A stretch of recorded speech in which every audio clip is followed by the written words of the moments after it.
Welcome to the Buzz and Reality Show, the number one Liberty podcast in Detroit. I'm Sean Collins, the guy with a lot to say.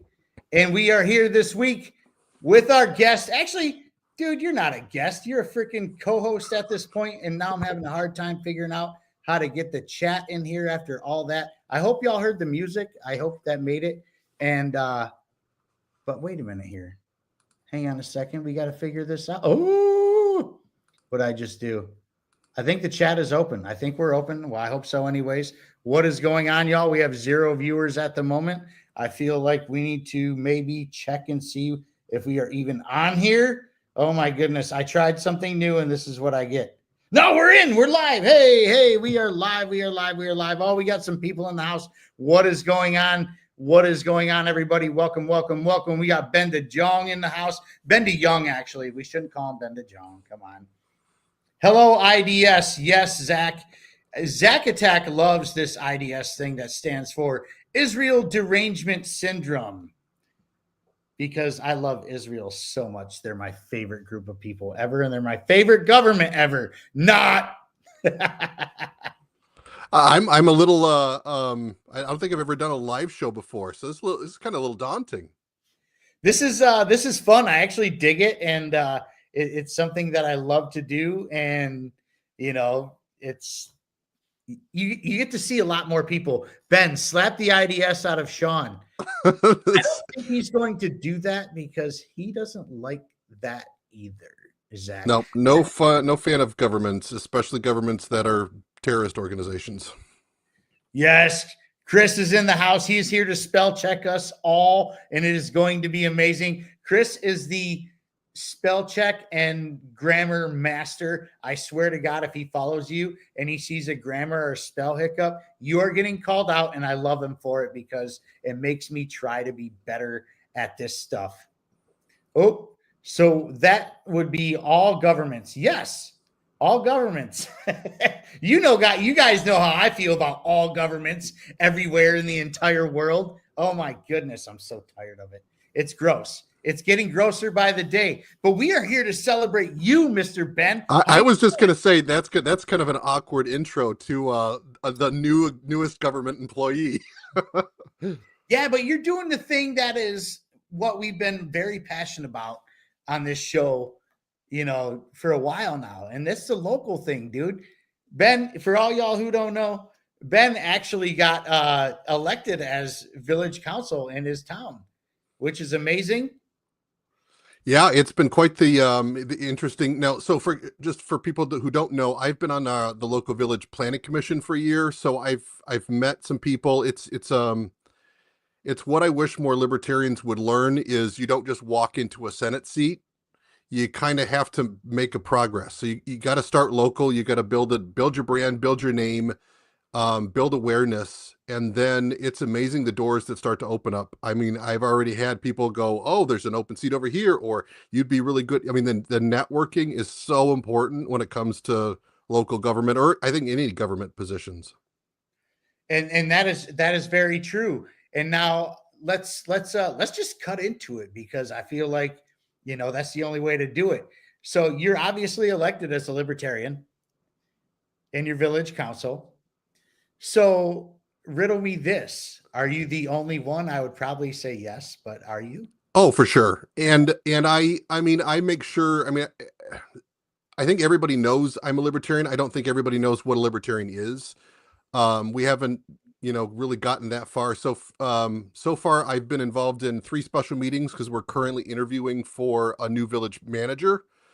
And so I've been in those meetings. Monday will be my first non-special meeting for village council, and I'm looking forward to it. It'll be interesting to see.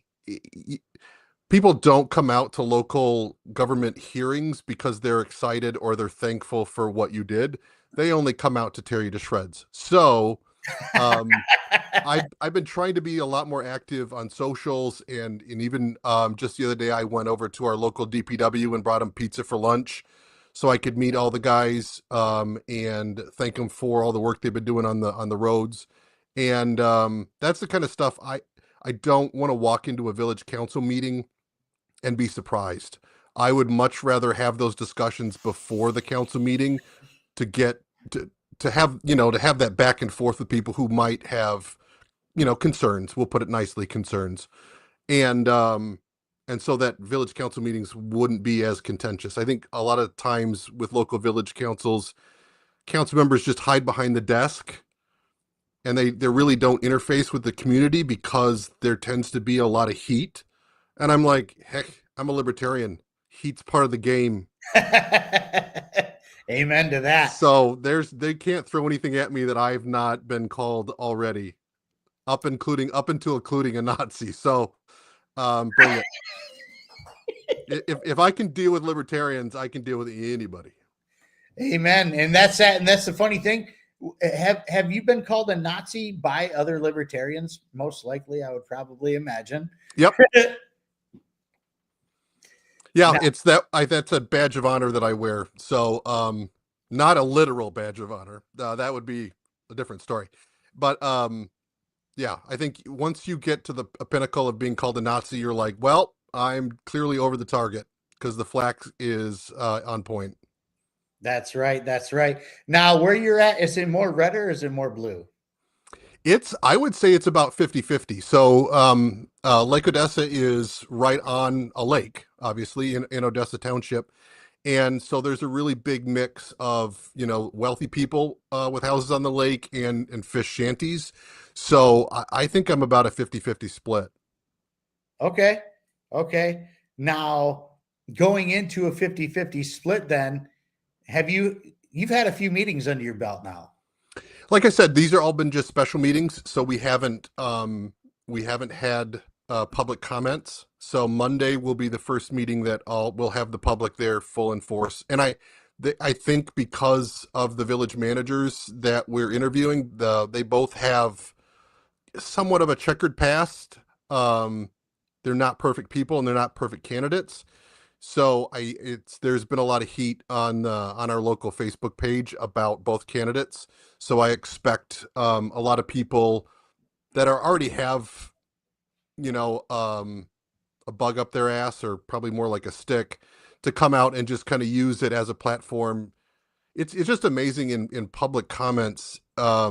People tend to be more emboldened because they speak for us and they say we instead of me or I.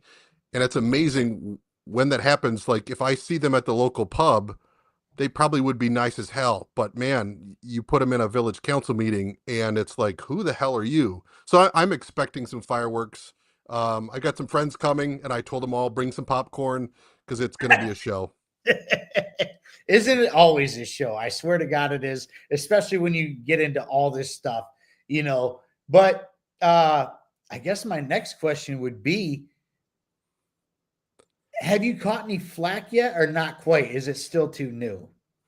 No flack. I think I don't know. At least I have not seen village council members being active on social media. So I'm trying. I'm posting in our local communities. I've got a Facebook page dedicated to me as a councilman, trying to have some back and forth. I don't know if that's been the culture of this village council, is to be out and with the public. And I think that has led to some of the angst, I think, because they feel like the village council is this old boys club that just do whatever they want and they never consult with, the villagers. So I think it might be a little bit of a change in culture that I'm not pushing, but I'm exhibiting myself. But I don't know if that's the case for all village councils. But at least here, every company's has their own culture, and some are rotten, some are shiny, and most of them are probably somewhere in between. So that's what I'm really working with, is trying to get it more amicable. So the discussions happen before the council meeting, and the council meeting is just where we vote. That's right. That's right. Mr. Chris Forstner says, at least there's someone there now that will speak up in the Rebecca Massey situation. Somebody needs to speak up about that. Is that allowed in your your position? The only no-nos is I can't speak for the council, and I just have to speak for myself. And so, but when it comes to like national news, I mean, we do talk a little bit about, some of the shit that's happening in Lansing this week. I mean, holy Woo! crap. So I can see that potentially coming up, maybe on Monday, with questions about how are we going to handle it locally. And that's the kind of stuff I'm excited for, because, Yes. we talk about nullification, and this is where I might have a lot more opportunity to say, just because they voted on it in Lansing doesn't mean we have to follow in line. Yes. I love that So so much. so that'll be, I think, a little bit of a shock, because I think, again, that's not the norm for this village council, is to have that kind of like, just because they say it doesn't mean we have to do it. I that's what I'm excited to see the look on people's faces. If I'm able to make a statement like that, to be like, because I don't think people understand that. They don't understand what nullification is. They don't understand that as a local municipality or village or city, you you don't have to. I mean, yeah, you risk, having some state funds cut from your budget, but you don't have to follow what the state says. We have our own bylaws. That's right. Look at this question by Zach Attack. This is a good one for you, brother. With your resume being in planning, what are your plans in working within your council now to make your village better? That So is right now on the Village Planning Commission, we are doing, a revamp to our village charter. And so we basically have a third party that comes in and does a full assessment of the village to say what is areas that are being underutilized, overutilized. What does your housing look like? What do the businesses look like? And they kind of put forward like a recommendation. Um, One thing that I was excited about, this year, as a member of the village, planning commission, is we had a prohibition of tattoo parlors in the village, and we had somebody who wanted to open up a tattoo parlor, and I was a leading voice to get that removed, from our bylaws, and we have a tattoo parlor. So it's that kind of stuff that you can make an impact to say that's stupid. And we have a tattoo parlor. Another thing that I'm going to be pushing is for potential food trucks. yes. And yeah, you might have local restaurants they don't want the competition. Yeah, and I get that, but you shouldn't be able to use the government to squash competition. It should be best person wins. And that's the kind of Free stuff markets. Yay. I can advocate for on the planning commission. And then on the village council, I can actually vote to say, yes or no to that kind of stuff. That's awesome, man. That's like truly amazing, because in your position now, you can actually start bringing in, free market ideas that most people don't even know that are even a thing, or they're even possible. You know what I mean? They just think that, somebody can allow you to, hey, you can have your business here or whatever. But at the end of the day, like, you know what they do around here for food trucks and stuff? Like, a lot of gas stations will actually rent out part of their parking lot for a food truck, or maybe even a local drugstore or whoever it may be. And they say, hey, you can have this little, have this many parking spots, however many you need. You pay us X amount of dollars and you can do this here. And that's amazing. You see a lot of that in Detroit, actually. Like, let's be honest here. In Detroit, there's a lot of barbecue going on. So you see a lot of guys with their giant barbecue pits, in a parking lot somewhere, but there will be lines of people trying to get this stuff. And it's quite fantastic to see, because I'm all for, as a small business owner, I love seeing small little businesses flourish. It's absolutely amazing. And it brings in competition. And I think I think people understand that more is better, but they don't understand how competition benefits everyone. So to have somebody there that can argue and hopefully, provide, better understanding of, like, this competition enhances quality and drives down price. And who doesn't want something better for cheaper? And so that's the kind of stuff I can, with a libertarian background who knows, economics, probably a couple layers deeper than your average Joe on the street. It's so much of this is just about education, and having a platform and a voice and some authority to actually stand up and say, listen, here's why this works and this doesn't work. Here's why we need to maximize or minimize. Um, and that's what the Libertarian Party really needs to be focused on, is just waking people up. Amen to that. Chris Forstner, once again in the chat, he says, half of what the government currently does is squash competition for one group or another. That is very true. They are the kings because they have to monopolize everything. If their name is not on it, it is not allowed. And that's the way the government goes. Yeah, another great question about zoning restrictions. Ooh. That's definitely there. I have not gotten that deep into our bylaws to see what is restricted and what isn't. Thankfully, a lot of times, what I've seen here is even if it's restricted, we do grant temporary permits. So, for example, we did have a gas station that had a barbecue spot, and we didn't allow food trucks, but we did grant this person special permission for that barbecue. So there's definitely ways around laws. It's just, you just need an advocate. And that's my job, is to advocate for free market and for competition. And yeah, zoning laws, that, and they're tough. Kind of being in it now, I can see, I think I understand better where they're coming from and why they are there. The problem is, like with anything with the government, it's always going to get abused, and it's always going to be used to play favorites. And that's where I won't tolerate that shit. And I absolutely love that. And I knew you wouldn't. Like, you are one of the most perfect people to be in a local spot, honestly. I know you on a personal level. We're homeboys. We've hung out. We've partied. We've been to conventions. We've done shows. You know, we've done a lot of things. And that's one thing I know, is you are not going to put up with nonsense from the state, whether it be from your people or the outsiders or whatever it may be. And God bless you for that so much. So let me ask you this.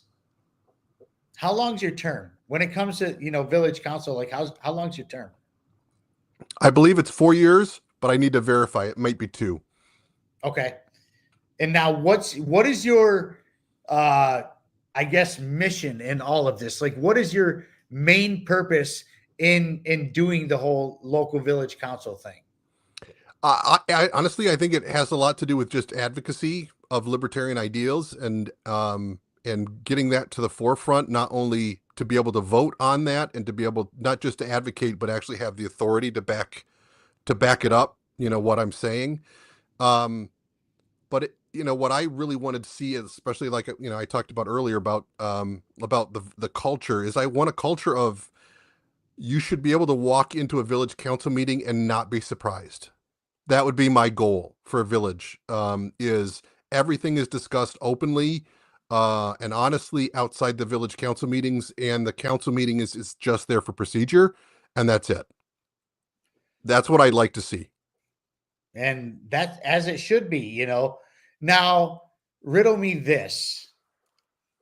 How are you going to try to educate your fellow man in the council, or woman? I shouldn't say fellow man, fellow person. We're in 2024 now. You got to be careful with the pronouns and shit, I guess. Not really. But anyways, how are you going to get your point across and or educate your fellow people that are around you, to try to get on board with maybe some nullification stuff?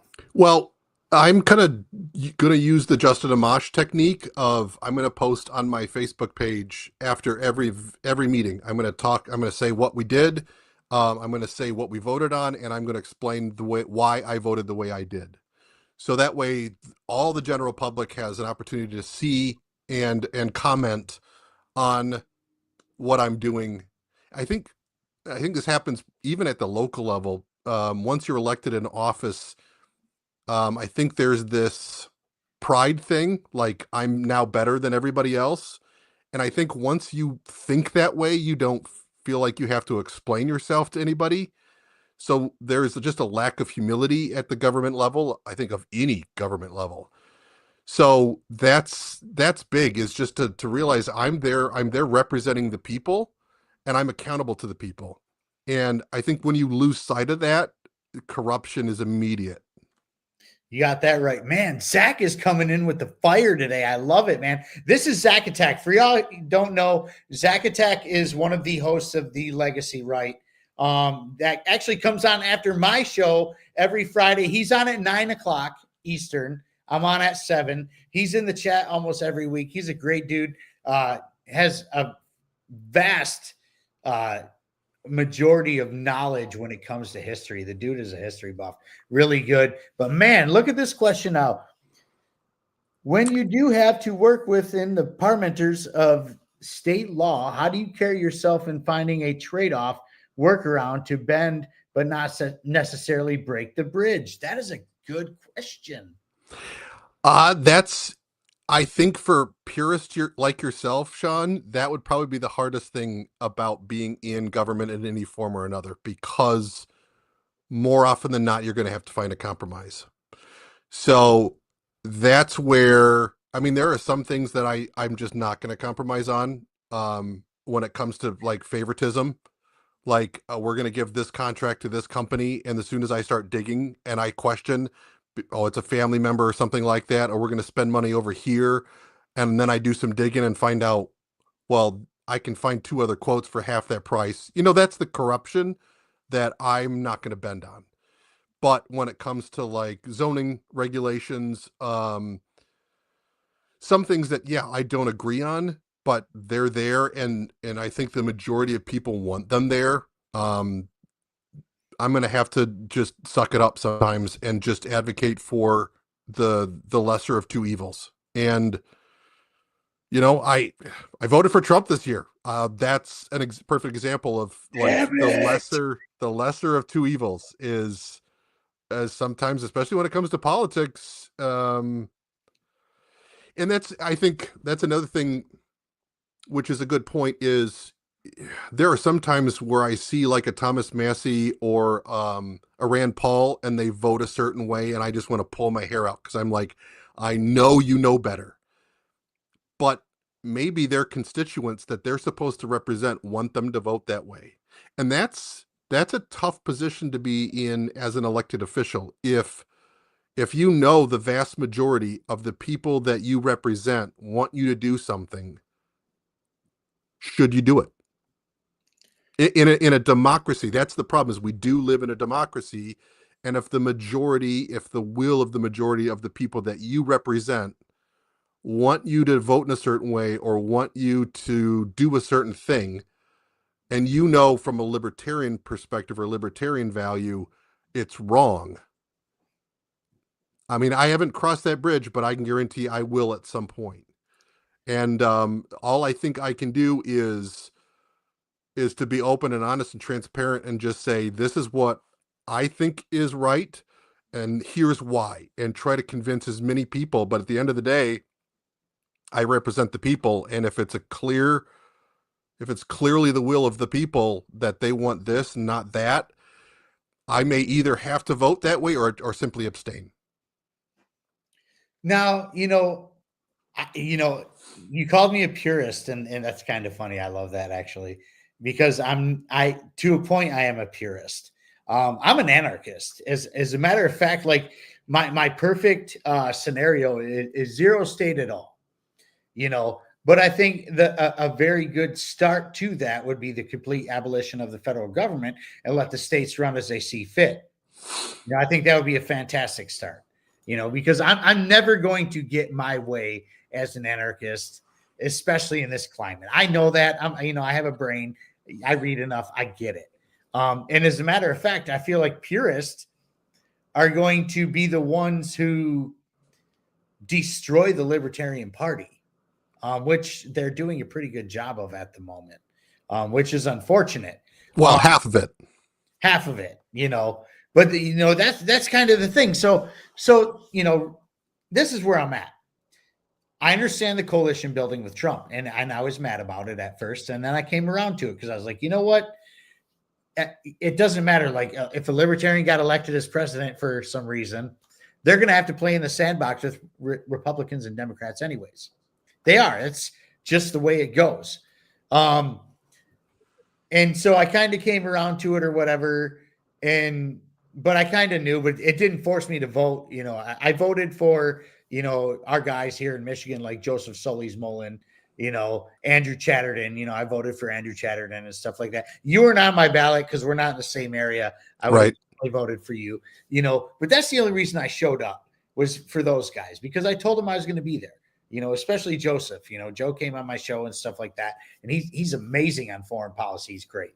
But now, what is going to be your approach when you finally get to a point to be like, hey, I want to nullify Lake Odessa? How are you going to approach that? Because one thing I do know, especially being in this game for a few years now, is approach is everything.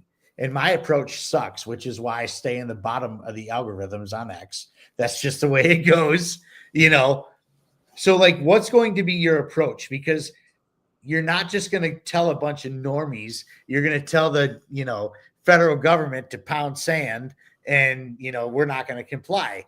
And that's going to be a very important message on your end, especially if you're going to try to push nullification. Yeah, so we have a 7-person village council, and I'm already starting to make some inroads. I mean, a lot of it just has to come down to building relationships and building trust. So that way, when there is a topic or a vote that I'm extremely passionate about, that I can make a couple phone calls and convince person A, B, and C. If I can get 4 people, on the council to see things my way and to get them to vote the way that I'm voting, then we win. When it comes to nullification, that's going to be a heavy one. So, for example, I think they just passed, they just made it illegal to build your own guns. And that's something that I'm firmly against. But can I, and I'm not even positive the best way to go around nullification. Do we need to then add something to our village charter or bylaws that say within, village limits, building your own gun is allowed regardless of what the state says? So, that's something that I need to learn about when it comes to nullification. Is it just we're not going to enforce it, or do we actually have to have it in writing somewhere that says this is allowed? So that's the kind of stuff where I need to educate myself. But then once that education occurs, it's all about networking and convincing people that to see things the way that you're seeing things.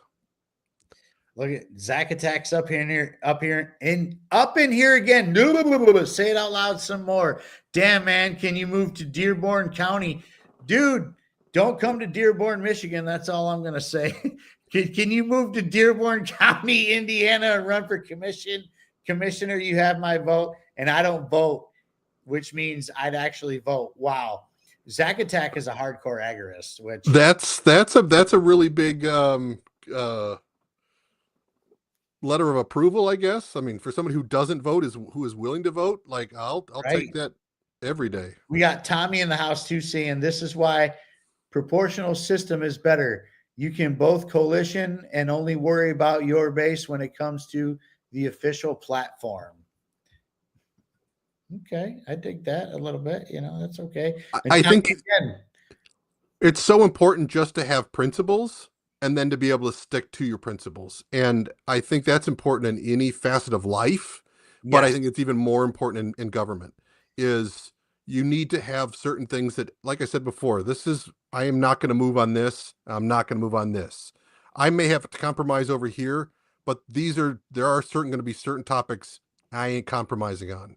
So having those principles and having people, especially the people that you represent, they know you're principled and they'll respect you even if you go against maybe the will of the majority.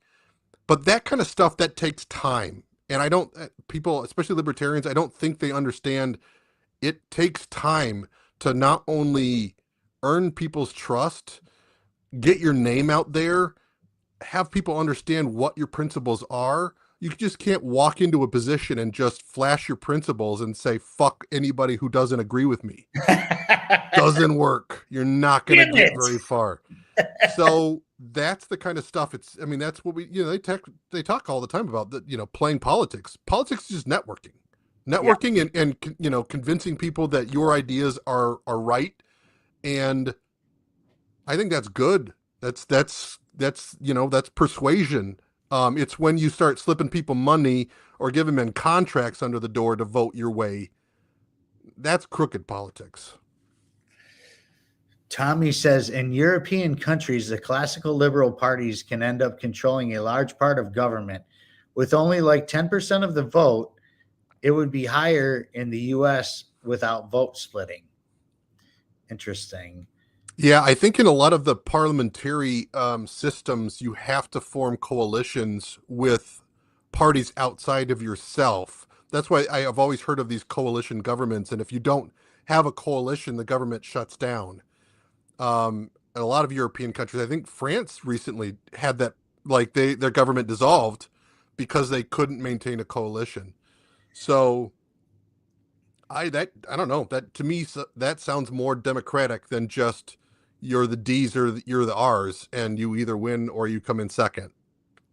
That's right. That's right. Zacatech. Now you just won my illegal vote next election cycle for you. Zacatech, do you need my address so you can be a registered voter in Michigan? Actually, Well, didn't they just pass that too? Work for you. They're giving illegals driver's license in Michigan. I think they just voted that through. Oh, isn't that special? This is so great. Oh my goodness. What a fucking mess. But anyways, we got to move on to the nullification part of this, because I think we need to educate some folks about nullification, because a lot of us speak of it and be like, well, if you get your local people involved and everything's going to be fine, you just nullify yourselves from the state, you get your local sheriffs in there and blah, blah, blah, and this and that and the other. And well, that's only partially true. It's true, but to a point, same difference.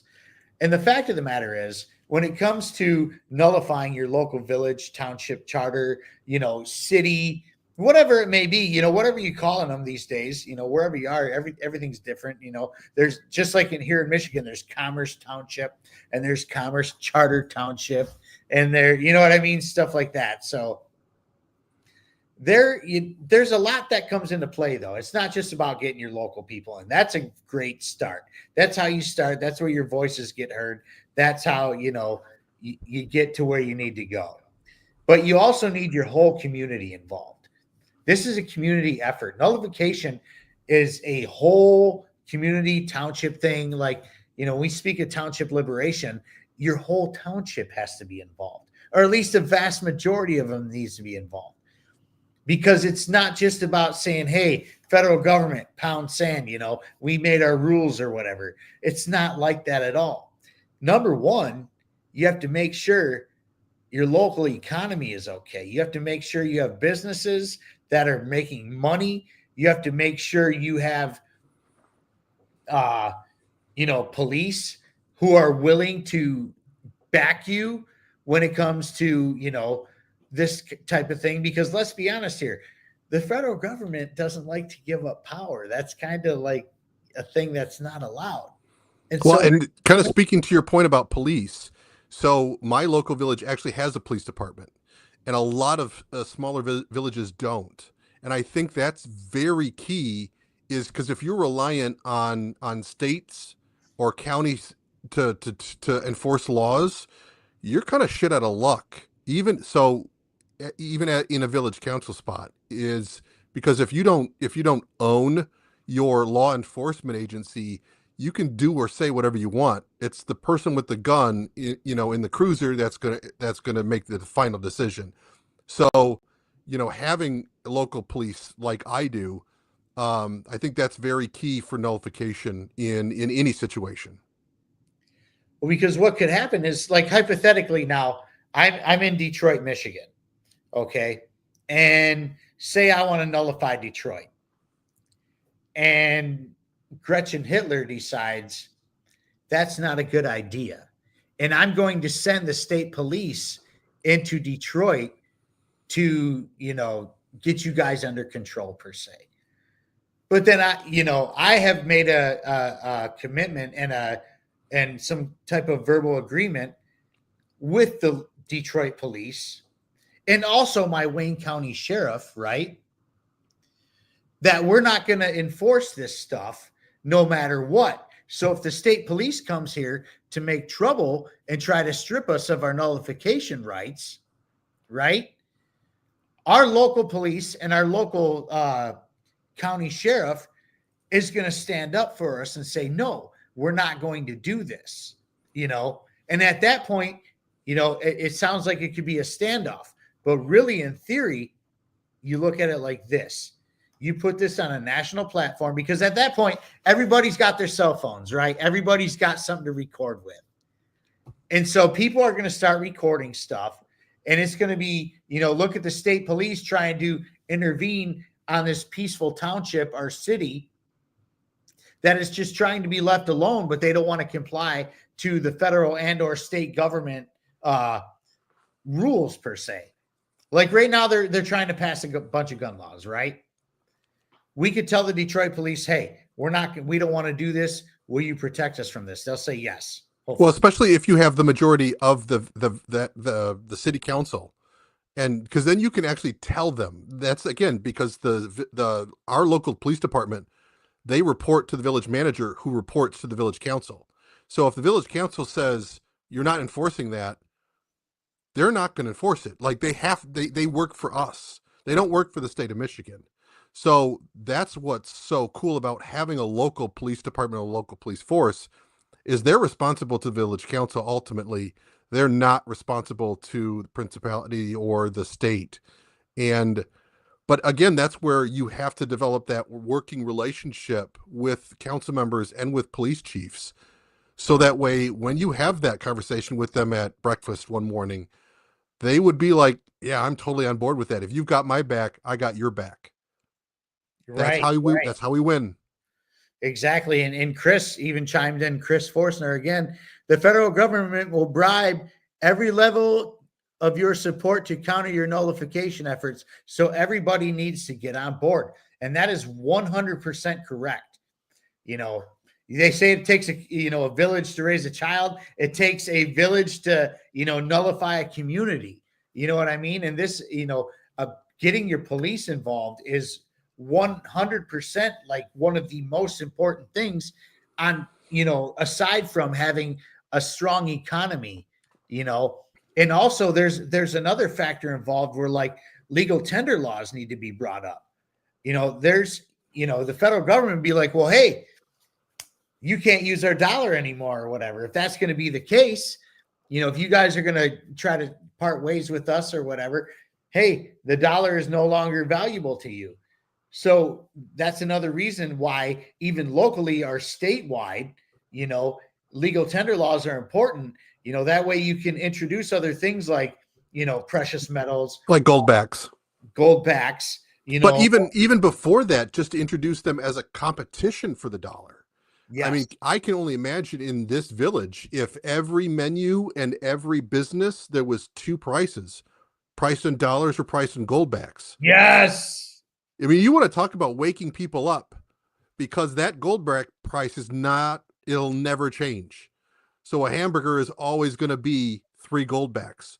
And then next year it's either 3 gold backs or $8. And the next year it's 3 gold backs or $9. And the next year people are going to start being like, well, why is it just 3 gold backs? Like, right. I don't think people understand that the money is what's being inflated. It's not the price of the food. It's the price of the money. And so that's the kind of stuff I think that would really start to wake people up to say, you know what, this is still 3 gold backs and now it's $12 for a hamburger. What's going on here? That's right. And that's the thing though. Like, we have to educate folks that there are better ways.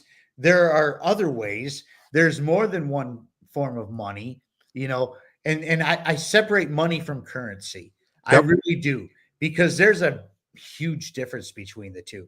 Money is sound. Money is hard.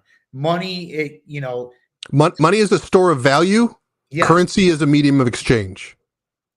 And currency can be counterfeited. Not to say that gold and silver can't be counterfeited, but anybody who knows better will know the difference. And or if you're a smart person, because I have been paid, I'm self-employed, I paint houses for a living, I accept precious metals as payment for some of my jobs, okay? But I'm not just going to be like, hey, man, give me your quarters and shit. I'm going to have that inspected by somebody Right. that knows better, so I know what I'm getting. You know what I mean? But like, this is a way to cut the federal government's legs right out from underneath them, is alternative money. Now when it comes to there's a lot of people who are into Bitcoins and stuff like that. And I used to be into a lot of that stuff. Did you watch the last one with something Ver? I can't remember, is on Tucker. Roger Ver. Yeah, he's being what Bitcoin they're trying guy. to extradite Free him Roger to the Ver. US. Please free Roger Ver. That was if anybody who hasn't watched that episode, that was so fascinating, because even though he is a proponent of crypto, he also said that crypto's been taken over by the CIA. So it was a weird kind of an interview, because it's like, how can you be a proponent of something that the government's already taken over? But it was a really, to see both sides. I can imagine there's a lot of like crypto heads that are just gonna poo-poo the fact that the CIA has taken over Bitcoin and taken over crypto, because they're getting rich as long as it goes up. But I guarantee you, crypto's so tied to the tech market that when the tech market crashes, you're going to see Bitcoin go like in half. So that was a fascinating interview to kind of do a deep dive on with somebody who has been in crypto from the very beginning. I got out of Bitcoin as soon as BlackRock got involved with the blockchain. I sold everything I had, minus a little bit. I do have a little bit in there just in case, but it's not going to be a big loss. Let's just put it that way. If shit hits the fan and crypto takes a shit, or Bitcoin takes a shit, I don't care. Honestly, that's how much I have in there at that point. I went and bought a bunch of silver with it, because once the feds get involved in something, I'm gone. That's just the way it goes. And the fact that we just had a major this year over the summer, which did not get national attention. I can't believe it didn't. The local hospital just a few minutes down the road from me had a massive cyber attack. Massive. And it shut the shit down. Dude, they had to, go to pen and paper for, putting out prescriptions and anything medical. Like, if you've ever been to the hospital before in the last, handful of years, 10 years or whatever, they all walk around with carts with the computers and they put all your information in there, and that's that. When you take that away from them, it's a fucking mess. It is a disaster. And that's what happened here just down the road from me. Now, that's called third-party risk. So then that's Bitcoin and all cryptos are dependent on an open and free internet. That's third-party risk. But the fact of the matter is there was a ransom involved. There was a whole ransom involved in this whole, a cyber attack. And they wanted it in Bitcoin because, quote unquote, it can't be, found or whatever it may be, the right wording. I'm not there right now. But, what's going to happen if they shut down the grid and there's a massive cyber attack here? Where's your Bitcoin? Where's your Moneros? Where's your Dragons? Where's your, Doges? Where's all that stuff go? It's gone. You have nothing. You're fucked, honestly. Yeah, I've never heard of programming a ham radio to house your hard wallet in absence of power. I can guarantee you 99.9% of crypto people have no idea how to do that. And the blockchain isn't private. Well, correct. Which is crazy. So, I'm just, call me old fashioned. I am old fashioned. I'm a Gen Xer, and there's that boomer side of me. If I can't touch it or handle it, I'm not too sure about it. And at one point I was preaching Bitcoin on this show. I was very much going, yeah, you got to get into Bitcoin and stuff like that. And I'm not too sure about that no more, because I've seen what it could happen firsthand now. And it's just one of those things that is extremely scary. Now, Another thing that comes with nullification is not only, you got to have your economy going, you got to have your alternative currencies going just in case shit hits the fan, which, by the way, shit can most likely hit the fan during the Trump administration. I'm just saying it's actually almost inevitable at this point. I was going to say it's almost planned that it's going to happen. So you also have to be armed. And why do you have to be armed? Well, the answer is simple. Because at that point, when shit hits the fan, people get desperate and people will do desperate things. Well, especially in being in Detroit, that puts even more at risk and more reason to be able to protect yourself. And so, I'm not saying go out and get a bang, bang, shoot them out or anything like that, but I'm saying, hey, there's going to come a time is if you're trying to protect yourself at a local level. And I don't want to turn you guys off from this at all, but I'm just trying to be extremely real with you, and that's something that is important. You're going to have to protect yourselves at some point. Men are going to have to be men, and protect their families and their loved ones and stuff like that. Because if you're at the local level, you only have so many local police and local sheriffs, right? So you never count on someone else to protect you. You are the only person that can never. And even yourself. If you chirp, chirp, chirp, hey, 911, yo, I got some problems at my house. Can you come here? Well, the average 911 call is anywhere between 3 and 10 minutes for somebody to show up, when literally seconds matter. Literally. Right. They're going to show up to do a post-mortem. They're not coming to protect you. That's what I'm saying. So, there's a lot of things that come into play when it comes to this stuff. And we have to be, vigilant. We have to stand strong. But we also have to be peaceful members of a community. Now, to come back to what I was saying earlier, to where, say, the federal government came to Detroit and said, you guys are not going to break free from us. You're not going to use your own money. You're not going to have your own economy. And then, you have your local police and your local sheriff saying, yo, no, you guys aren't going to come here and do this. This is where it gets juicy. Because at some point, somebody's going to put this on TV or on social media or wherever it may be, saying, hey, the federal government is trying to attack peaceful people in their peaceful village who just tried to be left alone and try to start something different. And that's where things get sketchy, but that's part of nullification. That's part of something that can be very real that happens. Well, that's part of the big New Hampshire movement, right? I mean, they were like, we're all going to move to New Hampshire and we're going to nullify at the state level. I mean, that was, the more I understand and the more I've been involved in libertarianism, that was gravitas on to the extreme. The idea that we're talking about nullification at a village level.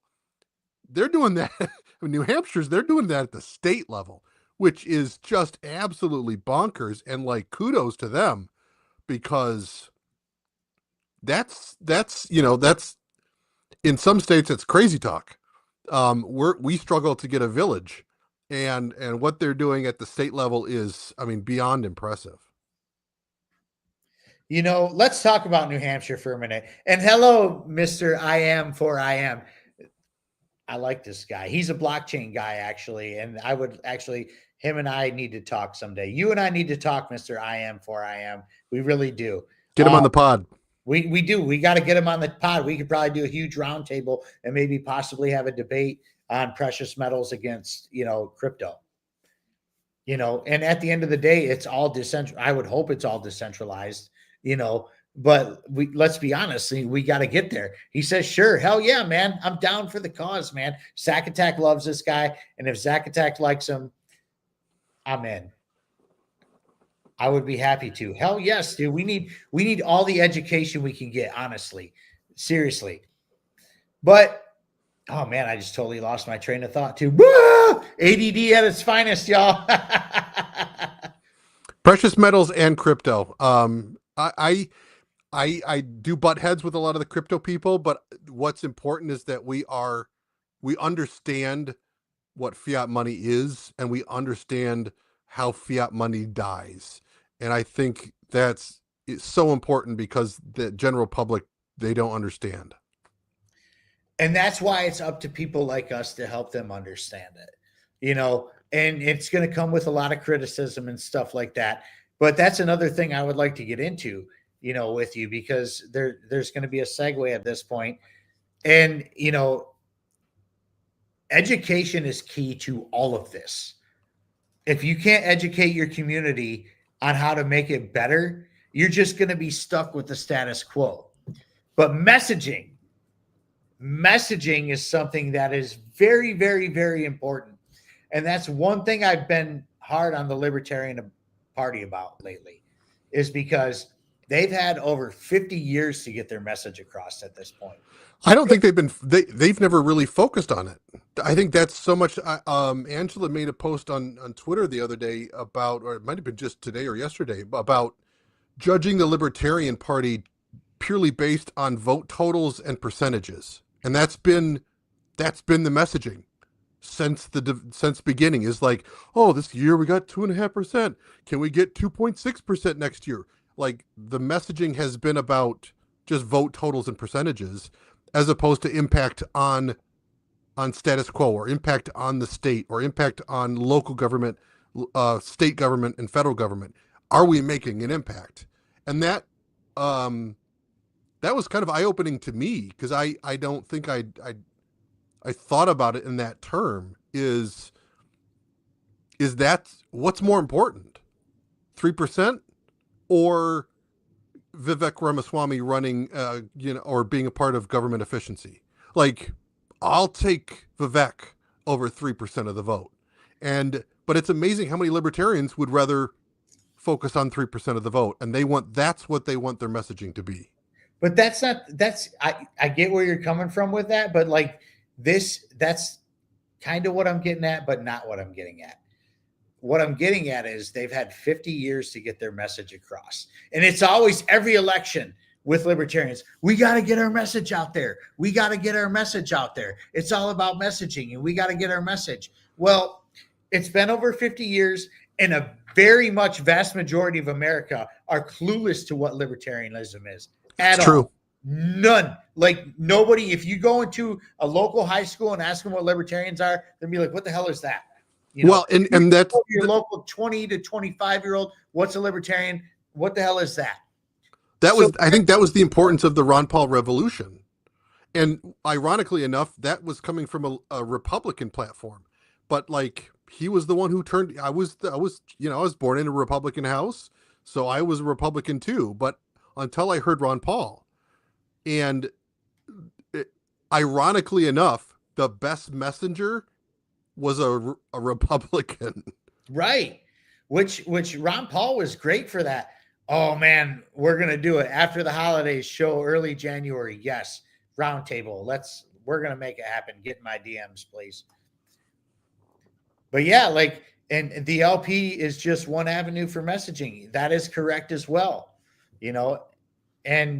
but we have to get better at it, because it's not working. The message isn't getting out there. It really isn't.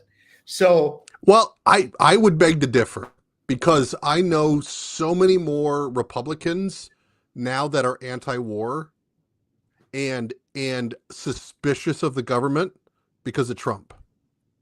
And before Trump, Republicans were Iraq, Afghanistan. I mean, they couldn't find another war that they were salivating for. And that's not the case anymore. So I think that promoting that part of the Trump, I don't know, ideology. It's hard to use him to say that Trump has an ideology, because I don't think he does. But at least that messaging, that section of messaging of being anti-war and being suspicious of the government, I don't think Republicans can go back to the 90s, how they were before Trump, where they were pro cops, pro FBI, pro CIA, pro deep state. I mean, they were just all about, yes, sir, right away, sir, to the national government. And I don't think you can unring that bell because like I said before, I've met so many Republicans that have moved so far over to libertarianism because of Trump. Maybe not because of Trump, but because of the Trump presidency. So I think we have a much better opportunity to reach people now than maybe we ever did, because I remember back in the 90s, it was like the left was anti-war and the left was big business. The right was pro-war and pro-big business. And from a libertarian perspective, you really couldn't align or siphon off anybody from either party because they were both pro big government. And I think we have an opportunity now to really start waking people up on the right about the horrors of government and the dangers of empire and the collapse of like just decency and morality and just stuff that I think we would have thought, again, back in the 90s, what's just common sense. I think we can make a lot of impact. But to your point about messaging, my concern is that our messaging can be lost in Republican messaging. And I think that's part of my concern, is if we align too much with the Republican, I don't think it's necessarily the Republican Party, but it's the Trump candidacy, we lose our own identity, if that makes sense. Well, the Trump part.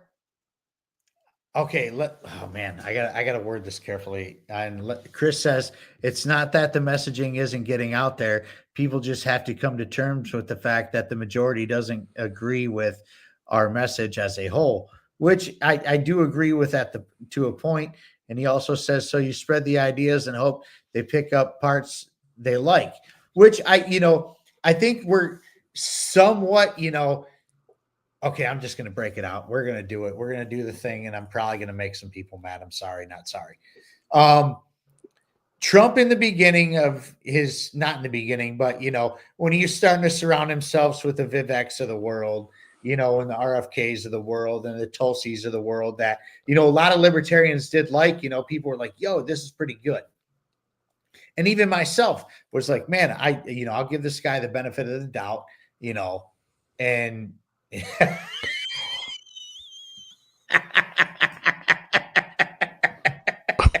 Chris already knows we're going IDS full bore. But the guy. When I saw Apex speech, I was like, no, that's the double middle finger. Like, there will be no Apex speech.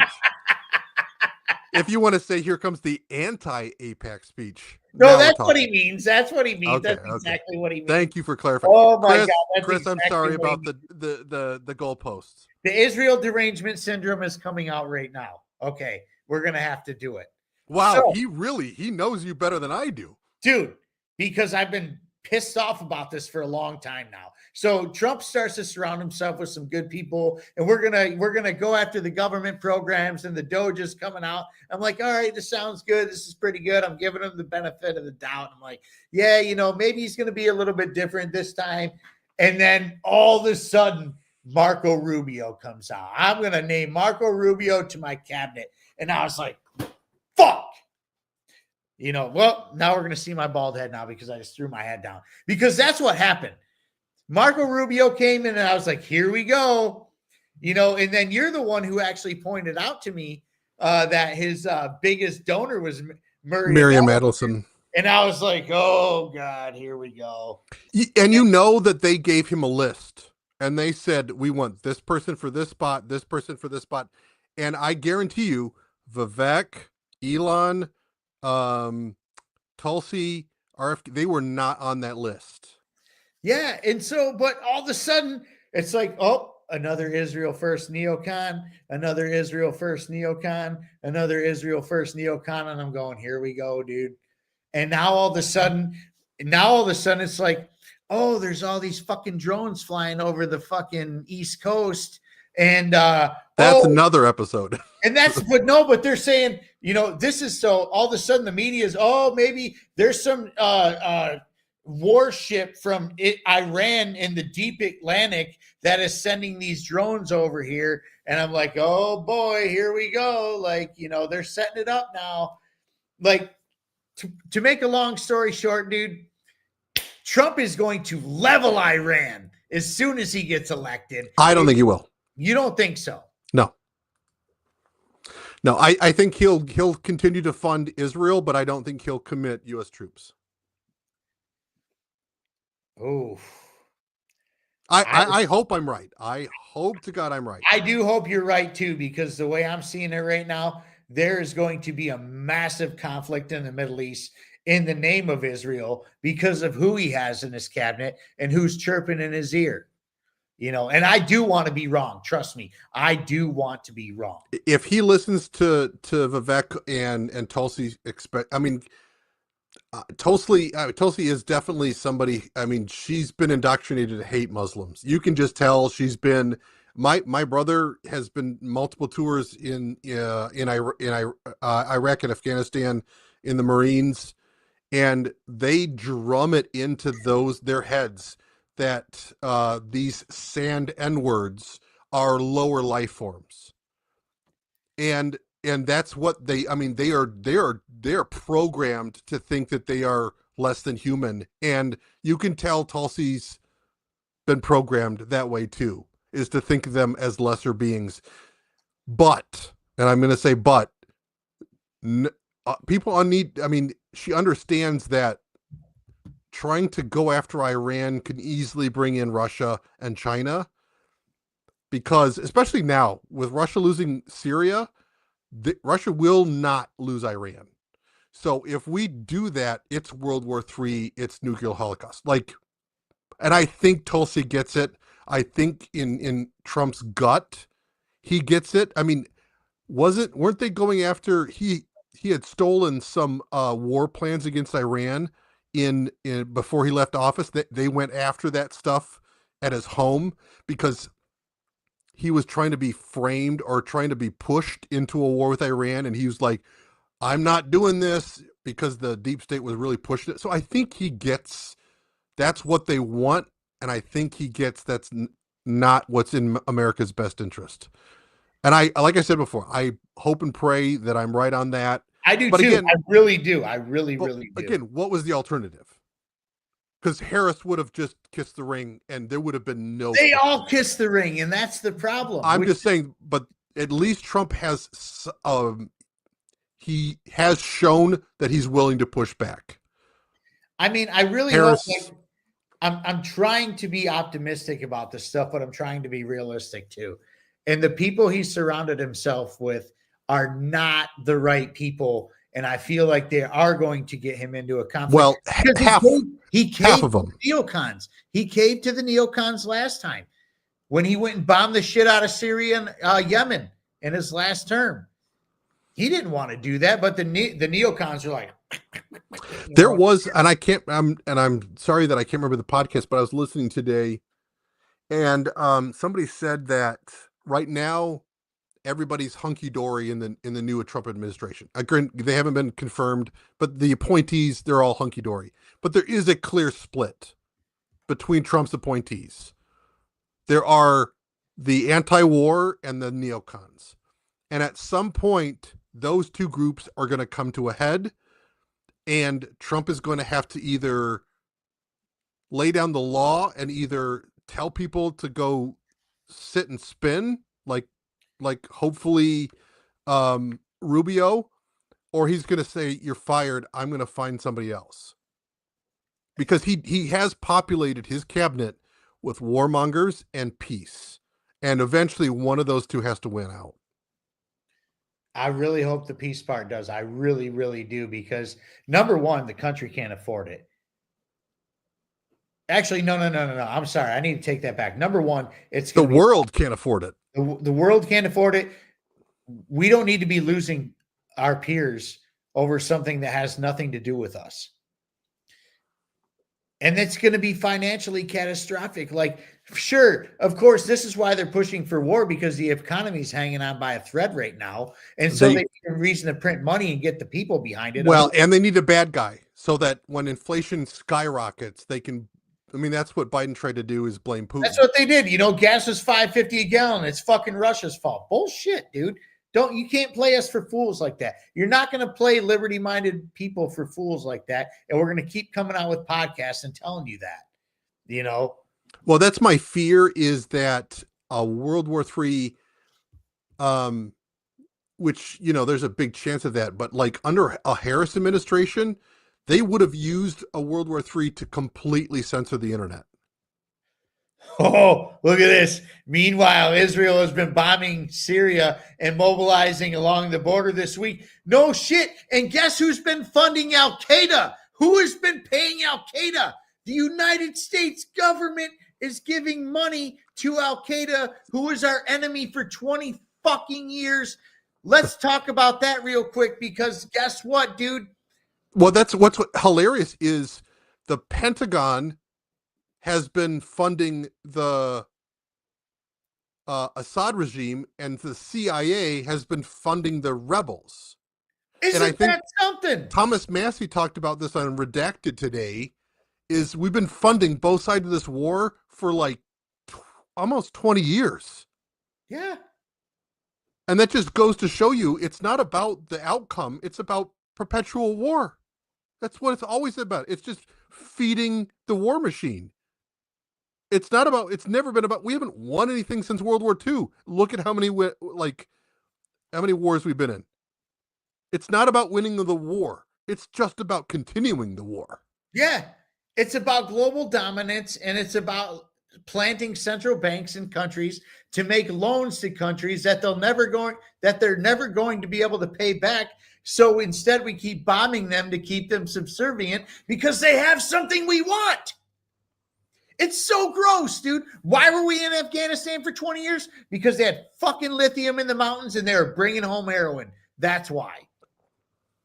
You know what I'm saying? Like, this is ridiculous, and it's getting old. Like, you see all this shit when they were talking about the drones and it came from an Iran ship and stuff. I'm like, man, I swear to God, I've seen this before. We've seen this before. This is a rerun. USS Liberty.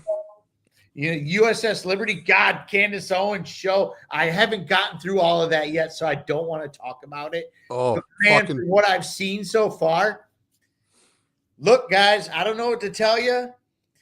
That state of Israel that people think that we need to protect so much, they're not on the right side of things. I'm telling you that right now. And I feel bad for the Jewish people who are there.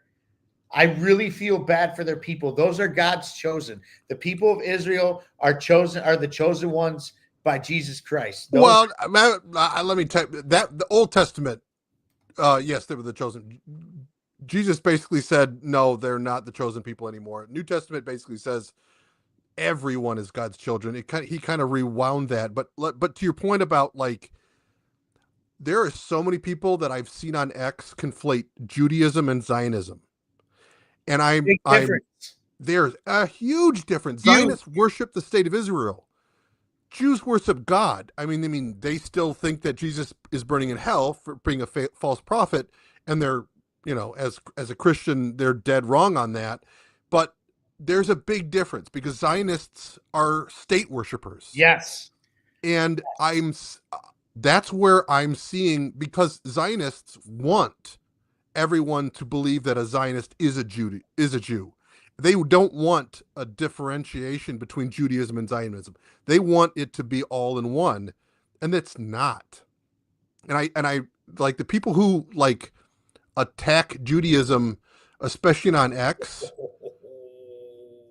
Ooh, yeah, that's a heavy lift right there. I'll let you read that comment. But Israel is a Rothschild Nazi. Israel is a Rothschild Nazi European colony state. There are real Hebrews in Israel. Only likes. Wow, Zach Attack. There he is, coming in with the thunder. Yeah, I hate audio. I hate audio correct too. Audio. I hate audio correct. Yes. I plead with people not to confuse Judaism and Zionism, because when if you want to call out the evils of Israel, that's perpetuated by Zionists, not Jews. Dude, before October 7th, like just weeks before the quote unquote attack on Israel on October 7th. And I'm going to say quote unquote attack, just like I say quote unquote attack for 9/11, because the same people did the same thing. But, anyways, I digress. We're not going to get into all that right now. Dude, those people of Israel, the actual Jews of Israel, were protesting the streets against Netanyahu, pretty much calling him Hitler. And then all of a sudden, this October 7th thing happens, and all of a sudden he's the greatest thing since sliced bread because he's going after the bad guys now. When they knew that was coming, just like the United States knew the 9/11 attacks were coming, at least whatever the reports or whatever. We don't need to get into all that because there's not enough time for that. It's gross. The largest proportion of the Jewish population in Israel are secular, satanic atheists. Which is true. I would go forth and just say that a lot of ones that are in America right now. I actually, before there was a Mrs. Buds, I've dated quite a few Jewish women in my life that claim to be Jews. And they are by birth, whatever. They never went to temple. They never worshiped. They celebrated Yom Kippur. That's what they did. Well, you can say the same thing about probably the vast majority of Catholics. Yes, absolutely. Or Christians in general. Like they say, oh, we're Christians and, we believe in God, but they go to church on Christmas and Easter. Or if that, you know what I'm saying? It's the same difference. It's definitely the same difference. Zach says, I'm telling Mrs. Bud. She knows all about my past. Zach's always trying to tell my wife about something. I'll tell you what. But well, to kind of tie it back into kind of like local politics, I wanted to just kind of not necessarily get on a soapbox, but in effect, get on a soapbox.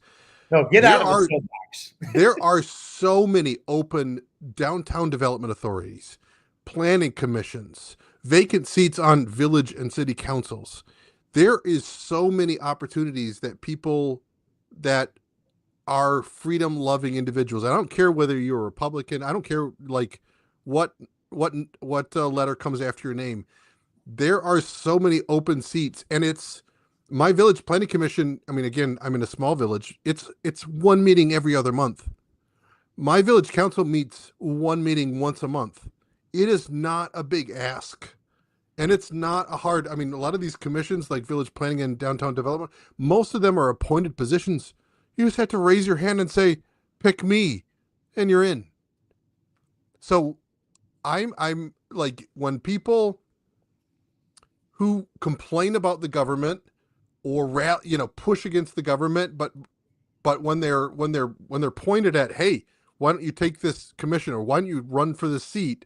And they're like, no thanks. I just like do something. Have a podcast, even if you don't want to run for local government. Have a podcast. Do something.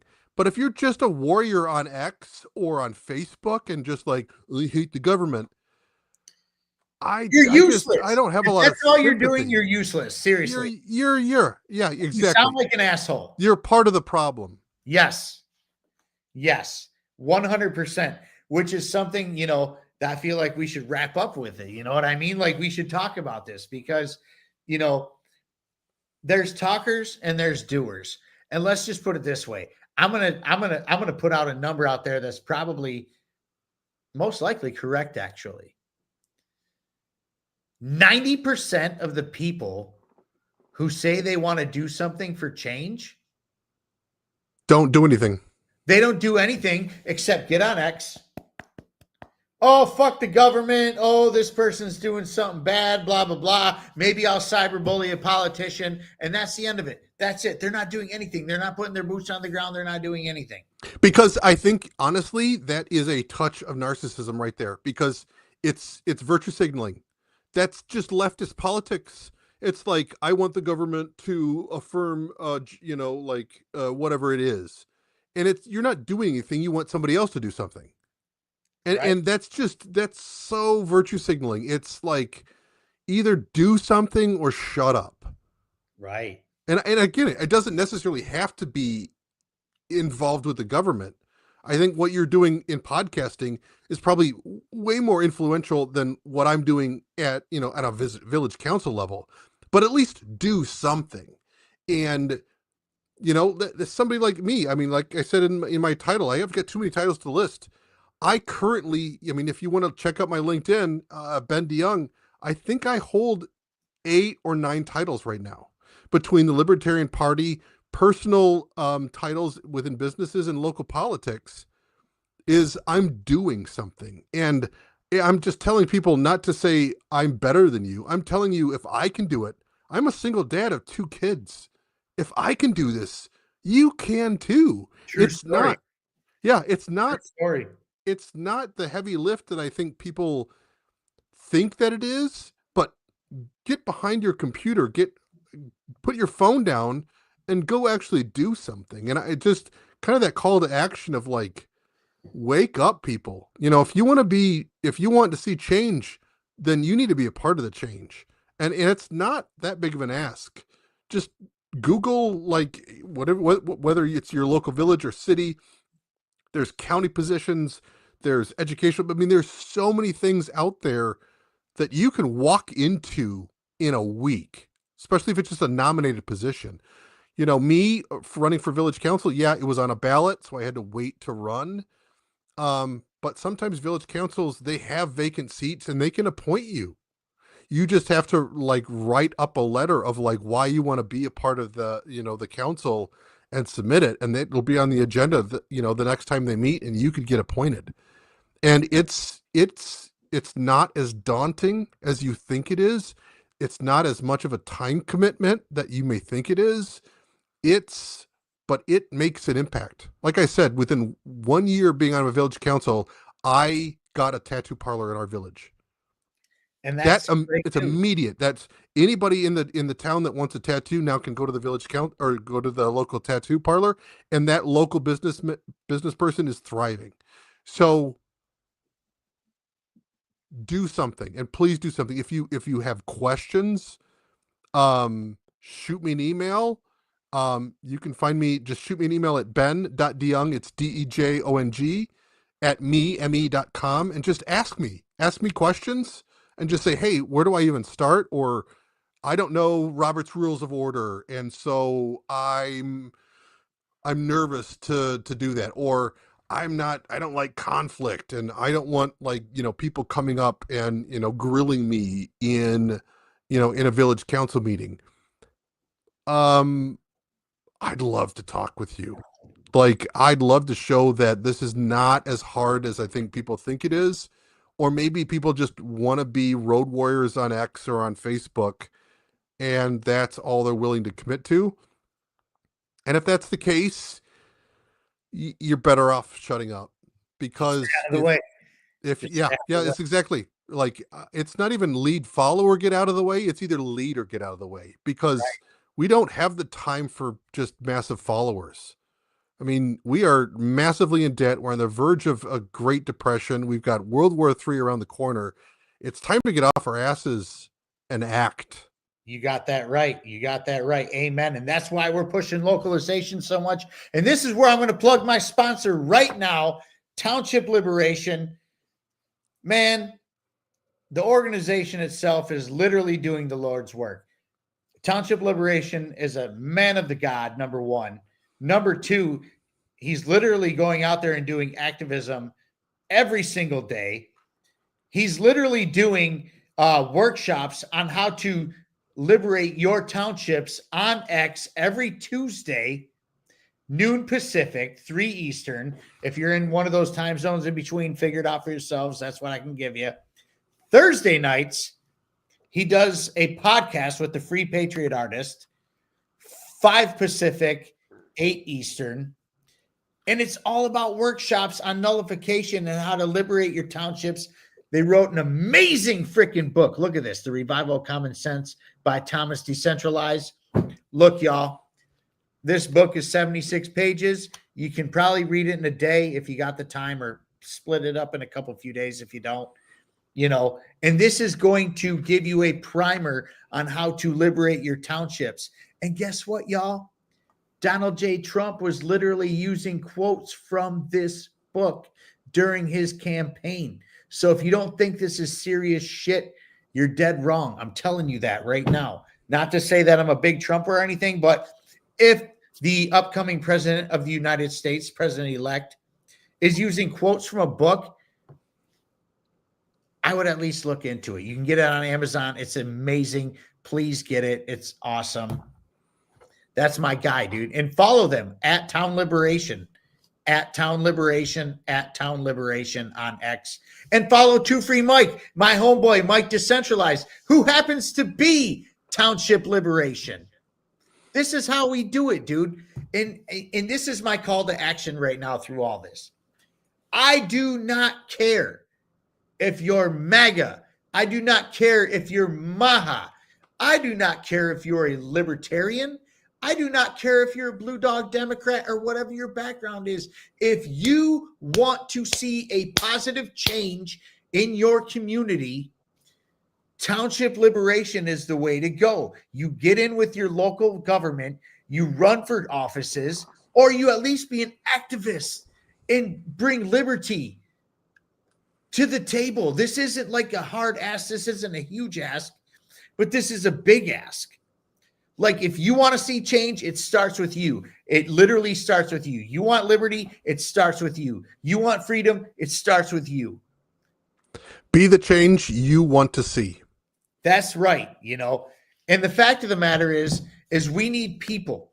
And this is another call to action that I'm making right now, especially here in Michigan. If you are a Michigan resident and want to be involved with Township Liberation and or a decentralized revolution, contact me. My DMs are open on X at Buds in Reality. Okay. And I will put you in touch with the people you need to put in touch with. If you want to run for your local chairs, talk to me. Get in touch with me. I will put you in direction of the right people. Or any office. Any office. Seriously. Get a hold of me. And you want to know what? I am not a part of the caucus, but I am going to put this out there right now. The Mises Caucus is recruiting. And if you want to, and this is who I'm working with exclusively on the Township Liberation front. If you want to be a part of something that's really real, that's going to change the landscape of Michigan politics, get involved with us. Get involved. We will put you in the right directions. We will tell you what you need to know. We're not going to sugarcoat things or bullshit for you, just like I did on this show. It's going to be a very hard fight. Nullification just doesn't happen. Everything's a fight. Everything in this world is a fight. Are you willing to fight? If you are, we want you. Get in touch with us. I'm telling you. This is how we're going to do it. We are going to nullify Michigan. This is what we're going to do. And I'm telling you right now, the people that are involved here in Michigan with the Mises Caucus will have your back if you are willing to put forth the effort. I'm telling you that right now. These are my people. I love you guys. I had a fantastic conversation with our state chair of the Libertarian Party for 3 hours. 3 hours I talked to Andrew Chatterton about some sweet, amazing things that we are planning for 2025. And I want you to be a part of it. If you're a Michigan resident, I want you to be a part of it. We can take this over. We can take over our state. We can take our freedom back. No more lockdowns, no more masks, none of that stuff. No more closing businesses. You can open up your economies. You can have alternative monies. This is things we are working on right now. Join us. I'm telling you right now, join us. This is going to be huge. 2025 is the year, and it's going to fucking happen. I promise. Could have said it better myself. And I'm the party communications director. Oh, snap. Woo! I love it. Oh, Zach Attack. Will you take Toledo back and give Wisconsin the UP? Hell no, man.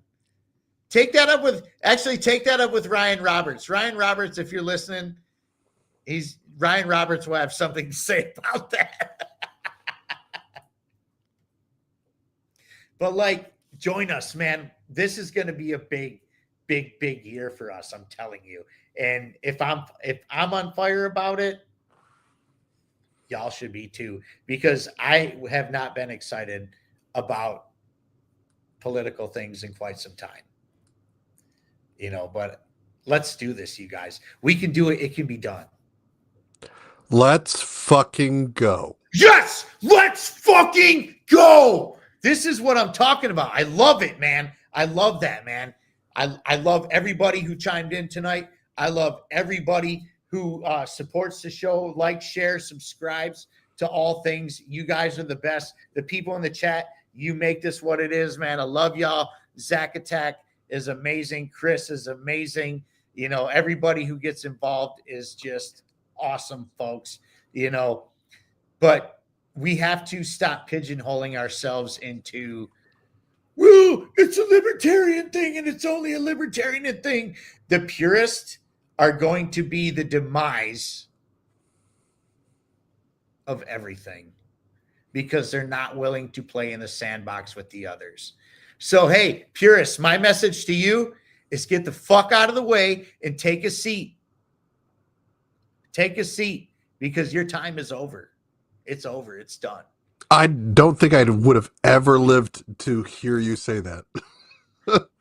No, seriously though, like I said a million times, man, anarchy is the great like utopia. That's what I want in my life. I know I could pull it off because I know who I am. But it's important to see it as the end goal, but it doesn't mean you sacrifice better for the sake of good. Like perfection is a dream, but it's never going to happen. So don't let that get in the way of better. Better is always going to be better. And the people, especially in the Libertarian Party, that it's like, it's either my ideal libertarian world or nothing, you're part of the problem. It's and like you said, it's not about compromising principles, but it's about getting a leg up in something. That's how I came around to the whole Trump thing. I was furious when I first found out that Trump was going to be at convention. I got in an X space. I can attest to that. A bunch of people, like including Chase Oliver, and we're like, what the fuck? All of us were like, what the fuck? A bunch of people got on that X space. Actually, there was probably a couple hundred people in there. We're going, hey man, I don't know about this, whatever. But then I was like, wait a minute. This is coalition building. This is how you do it. And so I kind of came around to the idea. Now, am I pissed off we didn't get our cabinet guy? Absolutely. I'm not going to just sit back and say, hey, I'm not upset we didn't get our cabinet guy. And I'm not going to take the concession of RFK. I'm not going to take that either. I would have much rather have Vivek in a position of power than in Doge. Like, I get that for Elon. There's no way he can dedicate the time. But Vivek, it pissed me off that he was given a bone where he should have been given a steering wheel. Well, I mean, I wonder who did that. Gee, I wonder who. I don't know who did that. Who did that? I mean, I don't know. He definitely makes Trump look weak because, man, the way he handled those speeches and put people in their places, in the primaries, it was glorious to watch. And I hope the world for him. Should have appointed Roger Ver as crypto czar. We could have taken that. I would have taken that. Hell yeah. I'm not a big fan of czar positions because it's just an advisory. I'm glad that's what Doge is too, though.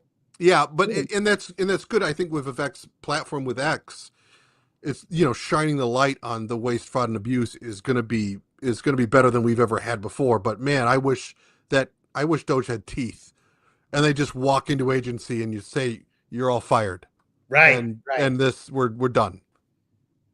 But we'll see. I mean, it's all speculation at this point. It is all speculation. I'm going to say hope for the best, prepare for the worst. It's one of those things where, this has an opportunity to be something decent. I'm not going to call it good because the state is the state and that's that, but could it be something? I just hope that, I want people to worry about their local stuff more than they're worrying about what's going on. That's a great point. I think I made this point in one of the first village council sessions that I went to. I said, I want more signs in people's yards about their local village race than anything at the federal level. That would be my hope, is that come election season, everybody's talking about local races, and yeah, maybe you have a president whatever in the yard, but like, people need to understand, Trump doesn't give a fuck about you. He's not going to do anything for you, but your local village, your local city, they have the power to make a difference in your life, good or bad. So get involved. Get involved. And that's the bottom line, because Stone Cold said so, right? No, but seriously though, get involved. And if you want to get involved, reach out. And if you're not in Michigan, I could probably point you in a direction into whatever your state you're in. I have a lot of connections within this movement. I really do. So if you're somewhere in Mississippi or somewhere in Louisiana or Florida or Indiana, California, Indiana, whatever it may be, I have connections in a lot of places for this stuff. And if I don't, we have people who do. So just contact us and be like, yo, I want to get involved in this. I want to nullify my community. Point me in the right direction. I'll be like, hey, we're going to go this way. Would Kanye make a great president? Considering his takes on a certain group of people, he might be in the right direction. I don't know if he'd make a great president, but I know he would at least get one group of people out of the way. Probably depends on what meds he's on. Right. I would actually love it. Anybody have context for Kanye West? I actually want him on my show. That'd be great. Holy crap. That would be amazing, actually. Amazing. Oh, he said Kane, not Kanye. Whoopsies. My bad. I read that wrong. I don't know a President Kane. Glenn Jacobs. The Tennessee mayor down there. Oh, okay. The wrestler guy, chokeslam. Hell yeah. He'd probably be all right. I mean, him and Undertaker jump on the Trump train. He's read Mises and he's preaching the gospel. And by the way, since you brought that up in reading and stuff, before we go, if you are considering running for some type of office, I would highly recommend that you're economically literate. So that being said, read Mises, read Rothbard for sure. Rothbard's the goat. I know Zach Attack's going to come in here and talk some shit right now about that. Read your Austrians, read your Haslets, read your, Zach Attack's in a bitch when I say Hayek too, because Hayek's not his favorite. Well, there's great podcasts like Bob Murphy. There's a lot of, even if you're not a big reader, there's a lot of really good podcasts out there that talk economics. I drive a lot for work, and so I'm always listening to podcasts. Just get yourself informed. There's a lot of stuff out there that is absolutely brilliant, and that addresses currents. I think for me, a lot of times reading the greats, I struggle to find how they. There it is. There it is. I struggle to see how they're relevant in some ways, but so having people like a Bob Murphy that distill that into current state, and make it real and make it applicable. I can't recommend that kind of stuff enough. And that's, education is key. Like we've been talking, we have to be better educators. We have to be better messengers. We have to just be better, You can't preach if you don't know. That and approach is everything. And that's one thing I know I have to get better at. Me and Zach Attack and I, we're part of many group chats together, and we talk a lot about this stuff, and the general consensus is we have to be better on our messaging. So you can't just be, jumping the gun at people and calling them the fag word or anything like that, stuff like that. You just, as much as you want to do it or tell them to go fuck themselves or something like that, don't do that. Yeah, wait until you're in the car where you can scream as much as you want. Like, don't do that. Like, and that's going to be hard for me because I'm going to be the first one to tell somebody to go fuck themselves with a soldering iron or something like that, or call them a fag or whatever it may be. You know what I'm saying? Like, but we have to be better. Like, we have to be better messengers. If we want to make this work, we have to be better messengers. We can't be assholes. Leave that to the screeching hens on the other side of the Libertarian Party. You know what I mean? Let them be the screeching hens. And that's to put it mildly. Yeah, I mean, I'm being nice at this point. I'm trying to be a better messenger. What I really want to say is something way worse. Might start with a C. Yeah, and end with a T, see you next Tuesday, whatever, stuff like that. One of my favorite words ever. But Ben, dude, congratulations on your win. I really hope you educate your local community on what can be and what could happen, and what may happen as long as you get the people behind it. Thank you for the work you put in. You're the comms director of Michigan. Are you the comms director for national anymore? I run the Instagram and by de facto Facebook account. So a lot of the posts that you see from national on either of those two accounts, they're probably coming from me.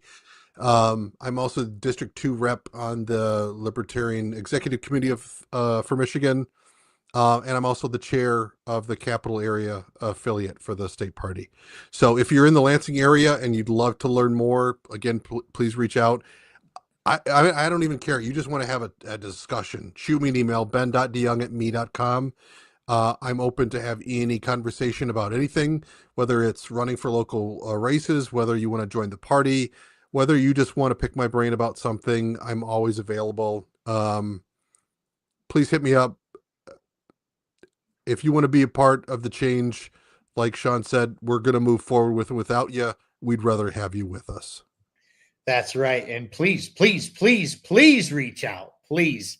And also, please like, share, and subscribe to all things at Buds in Reality, BNR, like the letter N. Come on, man. Not and. Buds in Reality. Get at me. I'm on all things. Like, share, subscribe. Ben, you also do a podcast. Well, you're kind of. It's kind of on hiatus right now, but we'll Andy, be where coming are back you, up. Andy? Yes, Andy, get back on. But yeah, he just changed careers, and so hopefully we'll get back together. It's called the We Love the State podcast, tongue in cheek, and hopefully we'll be back at it sooner rather than later. Sweet, sweet, sweet. I love you guys, man. Let's do this. Let's freaking do this together. It can be done. It can be done. Let's make it happen. Peace, love, and liberty. Be good, y'all.